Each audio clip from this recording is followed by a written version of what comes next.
among you have been to the Sierra Madre? Anyone? Good. Who among you have been to the mountains of the Cordillera? Good. If you have been to Baguio, then you have been to the Cordilleras. Who among you have been to the mountains of Mindoro? Just a few. I ask those questions because I would like to bring you back to what happened to me 30 years ago. 30 years ago, I was at the threshold of a new beginning. This portion is an age reveal because at that time, I was about to enter my final year in college, and my life goals have already been set. I intend to graduate on time in 1995.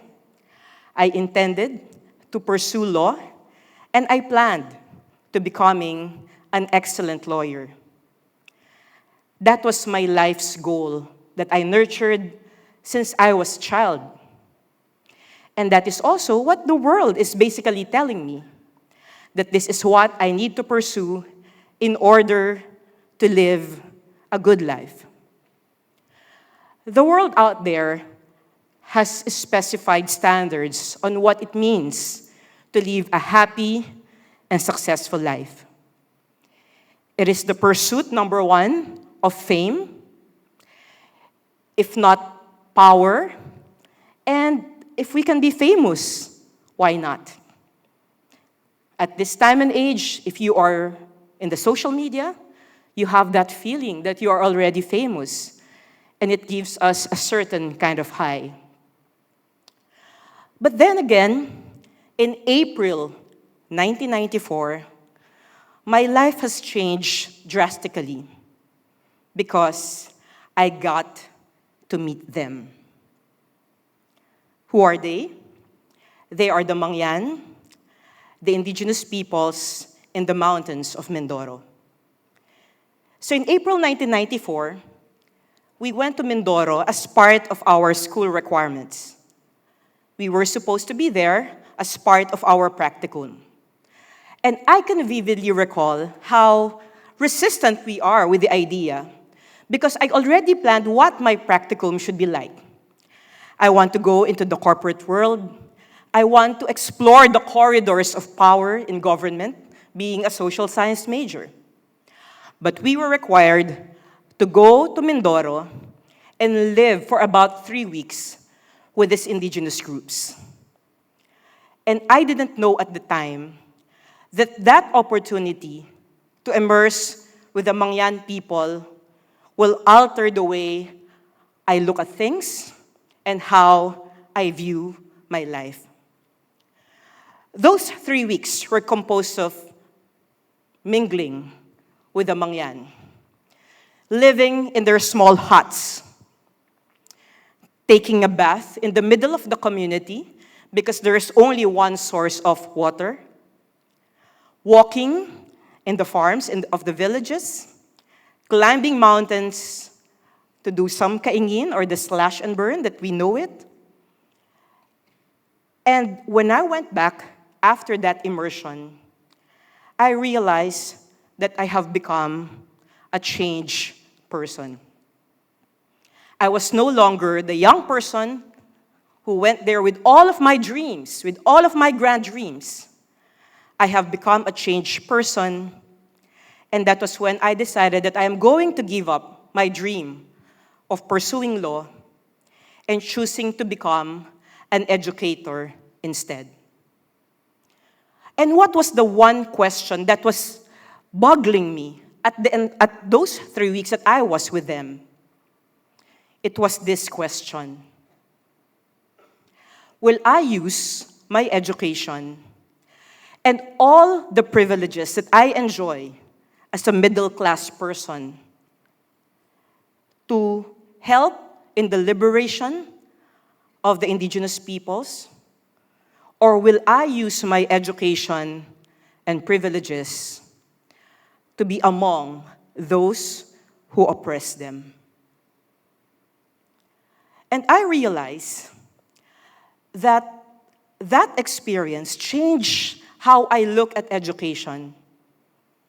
That education is a powerful tool. And it really depends on who wields that tool.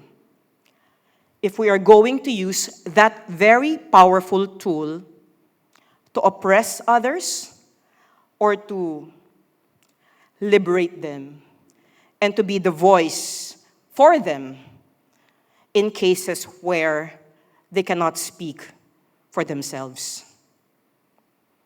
So essentially, for many of you, we are seated here very comfortably, you're probably asking, why should I be thinking about this Mangyan people? Or all those other indigenous peoples for that matter? And the thing is, you probably wonder, who are they anyway?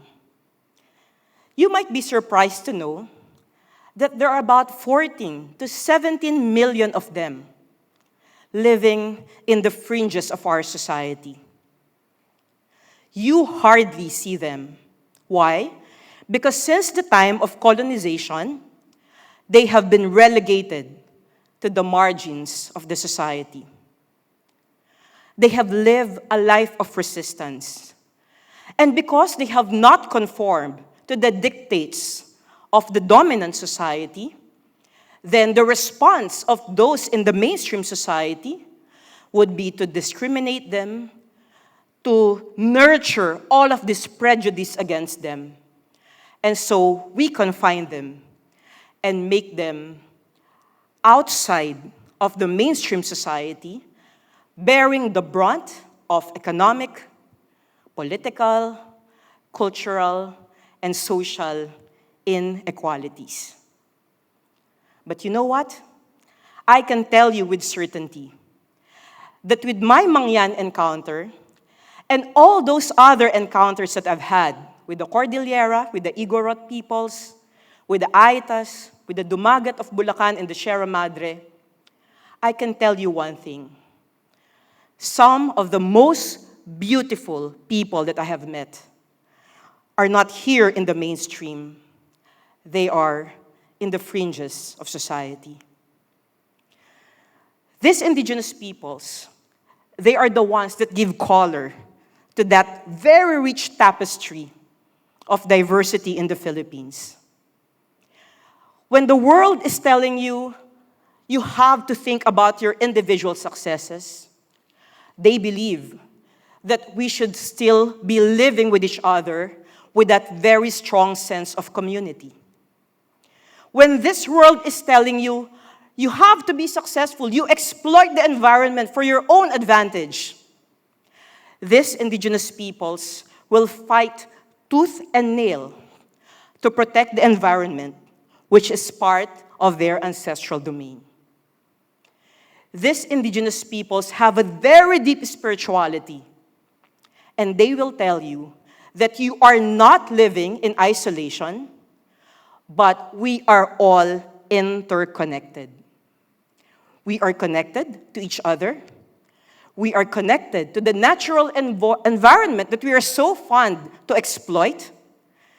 And we are connected to that higher being, which this world is trying to reject. But because they have not conformed to the dictates of mainstream society, we have socially excluded them. So when I talk of social exclusion, what do I mean? First, they have been deprived of certain resources. They are deprived of education. They are deprived of income.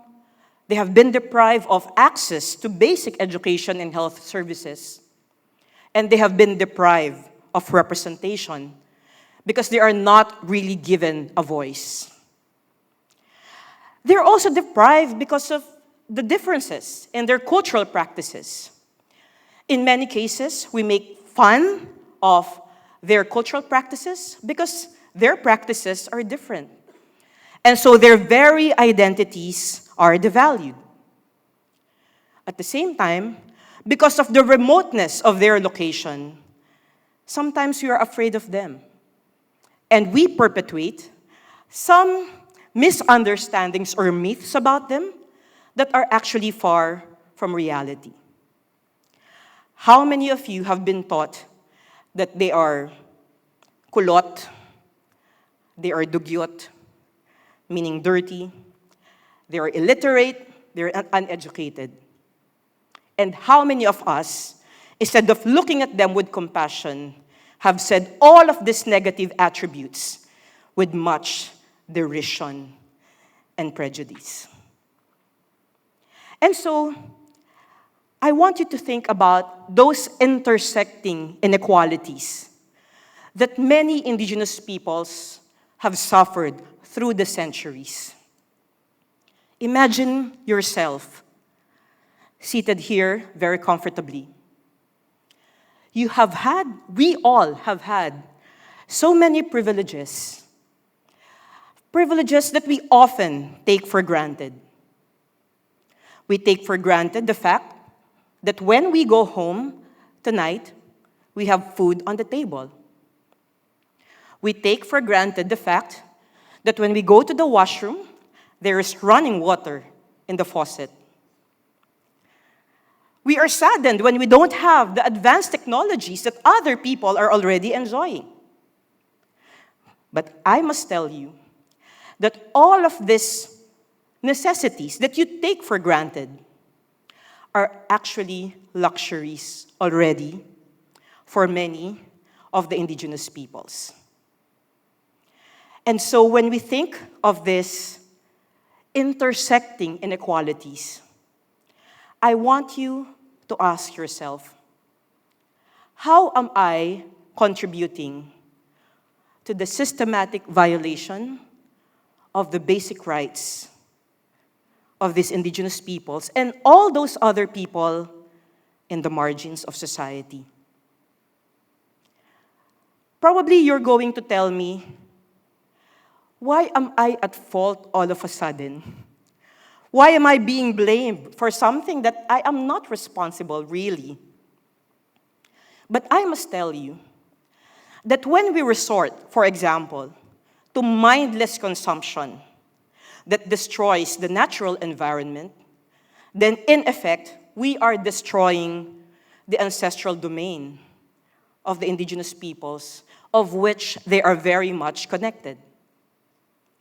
If I tell you that we support consumerism and unbridled capitalism, we support these companies that shamelessly pursue profit without thinking of the impact of these development efforts on the life and livelihood of Indigenous peoples.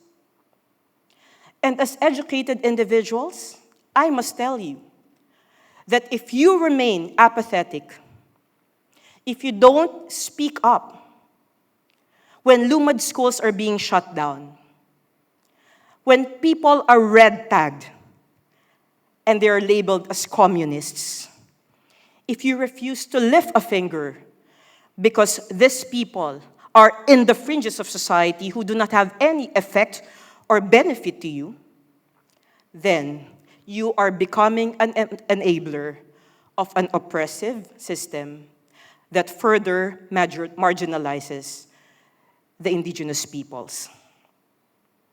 And so my challenge to you is this. I challenge you to be a good steward of the education and the privileges that you are now enjoying. These privileges are not entitlements. You have them in order to bless the world with the good. I also want to tell you and put this challenge that with all the privileges that you enjoy, you have to make sure, or we have, including myself, we have to make sure that we demonstrate solidarity and we practice responsible stewardship and accountable solidarity. We have certain advantages that these people in the margins do not enjoy.